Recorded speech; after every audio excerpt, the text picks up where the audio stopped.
Eu tenho 37 anos, eu sou do norte de Minas Gerais, do Vale de Jequitinhonha, de uma pequena cidade chamada Carbonita, que tem mais ou menos 8 mil habitantes, conforme o último censo do IBGE. E eu venho de uma família muito humilde de 4 irmãs. E eu tive a separação dos meus pais quando eu tinha 9 anos de idade, eu, a irmã mais nova. E em decorrência disso, a minha mãe ficou sozinha para cuidar dessas 4 filhas. E na época se pagava muito pouco, e ela trabalhava em casa de família. Por esse motivo, a gente teve que se ver na necessidade de começar a trabalhar muito nova, muito jovem lá em casa, para a gente ajudar no sustento familiar. Então, desde os meus 10, 11 anos de idade, eu já comecei a trabalhar em casa de família, cuidando de filhos dos outros, das vizinhas, fazia faxina. Então, sempre desde nova eu me vi nessa necessidade. Com 14 anos, eu comecei a trabalhar no plantio de eucalipto na zona rural.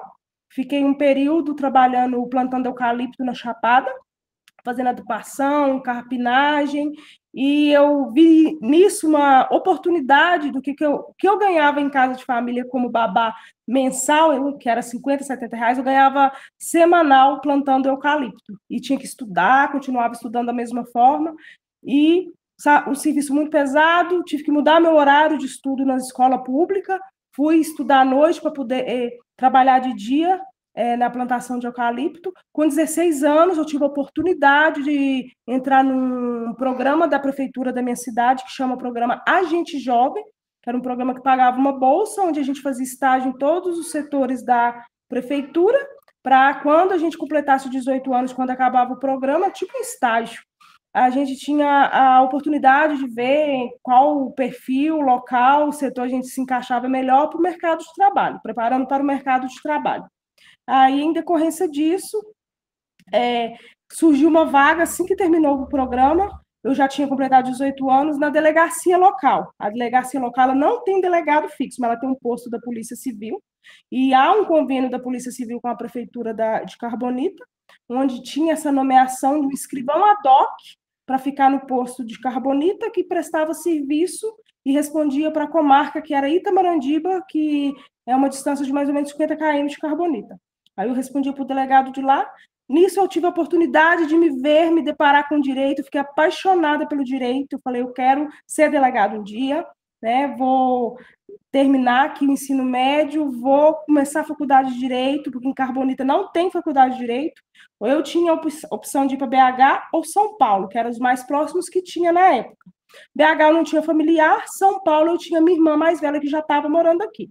Aí vim para São Paulo, fiz imediatamente inscrição sem perspectiva salarial de nada, sem condições financeiras nenhuma, fiz inscrição na faculdade, iniciei um trabalho numa panificadora, na padaria, eu lembro disso, no bairro Morumbi, e eu ganhava R$ 700 e a mensalidade era R$ 700, eu lembro disso como se fosse hoje. Eu não tinha o valor do vale transporte. Eu ia andando todo dia da faculdade até em São Paulo, capital. Até minha casa, que eu estava morando com a minha irmã, então eu não tinha condições de pagar o vale transporte. Porque o que eu ganhava, eu pagava a faculdade. Aí, em decorrência disso, passou alguns meses, consegui um estágio na área do direito, graças a Deus, já comecei a ganhar um pouquinho melhor, já tive essa oportunidade de pagar o vale transporte. Aí, com o tempo, me tornei paralegal, depois formei. Formando, passei no AB, advoguei alguns anos, veio a pandemia, sempre eu tive essa vontade, não deixava isso apagar em mim, que eu tinha que me organizar financeiramente para estudar para concurso público. O estudo para concurso público é diferente do estudo para quem passa na OAB. A OAB, você sai da faculdade, está ali fresquinho, estuda um tempinho, você passa, se você focar. E o concurso público, não, você tem que ter um tempo de dedicação, meta, planejamento, anos ali no estudo para você conseguir. E Deus me abençoou, que coincidentemente veio pandemia, consegui parar, fiz uma cartela de clientes ali bacana, onde eu conseguia só estudar e ficava 10, 20% do período diário cuidando dos processos, mas a maioria do tempo estudando. Até que Deus me honrou com a aprovação para a delegada, depois de várias aprovações, que eu fiz todos os concursos que saíram de 2020 a 2023, eu prestei todos no Brasil para delegado, passei na Bahia em todas as fases e em São Paulo em todas as fases.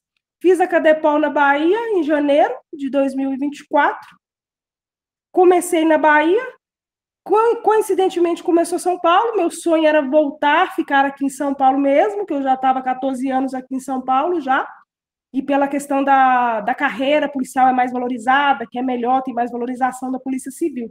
Aí eu vim para a Cadepol em São Paulo, e em novembro do ano passado eu tomei posse em São Miguel Arcanjo. Estou muito feliz como delegada em São Miguel Arcanjo. Você vem numa família de origem muito humilde, onde seus pais não têm uma escolaridade, não têm uma formação acadêmica para te dar um estudo financeiro, né? Então, assim, sempre a gente estudou em escola pública. Meu pai separou da minha mãe, ele não ajudava com pensão alimentícia. Minha mãe ganhava R$ 70 por mês para cuidar de 4 filhos, então já teve essa questão financeira, que sempre foi bem precária, né? Eu já morava numa cidade do Vale de Jequitinhonha de muita humildade, então eu sempre vi o desafio principal foi desde crescer com pessoas com condições financeiras, uma cidade muito pequena, diferente da sua, você com a mesma capacidade, com a mesma força de vontade, com a mesma garra, vendo essas pessoas tendo oportunidades que você não tinha, de fazer ensino médio em escola particular, de ir para fora para estudar, e você via essas pessoas conquistando o que elas queriam, porque a família tinha condições financeiras para ajudar. Então, eu sempre via isso, mas não como algo negativo, mas como algo que eu via que, com o tempo, eu poderia mudar a minha realidade, porque cabia a mim correr atrás de mudar o que nunca foi pré-determinado para mim. Então, eu sempre tive isso, né, esse parâmetro na vida, e também essa vontade, sempre coloquei Deus como base, como princípio.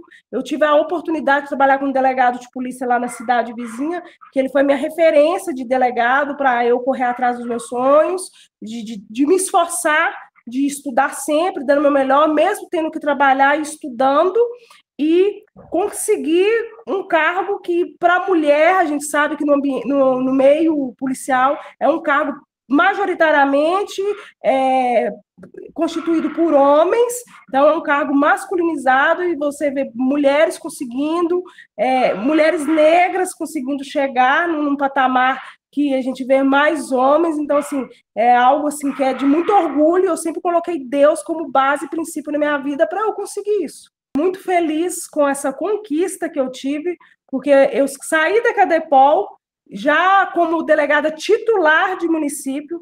Geralmente, quem escolhe São Paulo capital pega plantão, ali você tem um delegado assistente, você tem delegado titular, você tem vários pares de delegados plantonistas, então você tem uma hierarquia ali grande até chegar em você. Aqui eu já cheguei como titular do município, a única delegada do município, que você tem que fazer, além da atividade de polícia judiciária, que é cuidar de inquérito, cuidar de legislação, criminalidade, você tem a parte de gestão de pessoas, você tem a parte de administração, a parte financeira, que fica tudo sob sua responsabilidade.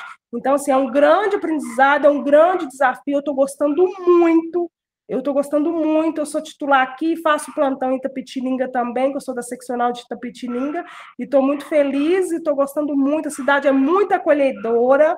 Eu tive a honra, a dádiva de Deus de pegar uma equipe muito boa, onde que já tinha pessoas experientes, veio pessoas novas, escrivão, investigador, junto comigo da minha Cadepol, com aquela garra, com aquela força de vontade, juntamos com a experiência de quem já estava. Então, assim, é uma equipe que agrega muito, que ajuda muito no dia a dia. Então, assim, eu sou muito grata a Deus por essa oportunidade. É a inspiração de vida que eu sempre tive. Colocar Deus como a base de vida, como princípio, e focar no objetivo final, no que a pessoa quer, com Deus sendo guia, não se distrair, pegar as dificuldades como oportunidade de crescimento, de resiliência, e para mostrar que quando é impossível para a gente, para Deus é possível. Então, que se você tem um sonho, é porque Deus já colocou no seu coração. Ele jamais ia colocar isso no meu coração se não fosse da vontade dele. Então, hoje eu estou aqui para honrar o nome dele. Então, esse é o conselho que eu daria para qualquer pessoa. Feliz pela oportunidade de estar aqui, de contar um pouco da minha história, de poder incentivar pessoas que já passaram, que passam por dificuldades. Às vezes a gente está passando por momentos na vida da gente que a gente acha que que é impossível conquistar alguma coisa, que a gente não vai sair do lugar, mas a gente tem que pegar isso como lição, como aprendizado de vida, para a gente sempre se esforçar, para a gente focar, andar pelo caminho correto, porque oportunidades tanto positivas como negativas sempre vêm, e sempre tendo Deus como guia, a gente sempre vai seguir pelo melhor lugar, e sempre no final ele honra. Ele não vai dar a gente uma cruz maior do que a gente pode carregar. Então, a minha mensagem de inspiração é essa: não desista dos seus sonhos. Eu consegui, você também pode conseguir, qualquer pessoa também pode conseguir. Basta persistir, lutar e ter Deus como base na vida.